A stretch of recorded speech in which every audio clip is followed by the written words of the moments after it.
2026-cı il RFM 7-ci sinif final turuna düşmüş 5 ballıq suallardan 4-cü məsələnin həllinə baxırıq.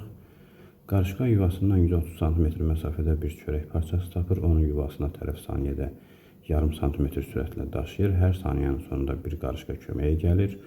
O da sürətini saniyədə yarım santimetr artırır. Çörək parçası yuvaya çatanda cəmi neçə qarışqa tərəfindən itələnərək gətirilmiş olar. Deməli, bir qarışqa saniyədə 2də 1 santimetr aparır. Əgər 2 qarışqa olsa, 2 vur 2də 1.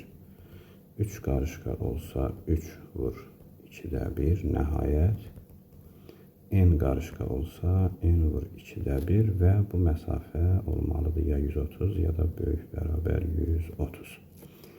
2də 1-i xaricə çıxarsaq, birdən n-ə kimi ədədlərin cəmi alınır. Birdən n-ə kimi ədədlərin cəmi 1 plus n böl 2 vur n deməkdir. Böyük bərabər 260. Bu da n vurulsun n plus 1 böyük bərabər 520 deməkdir.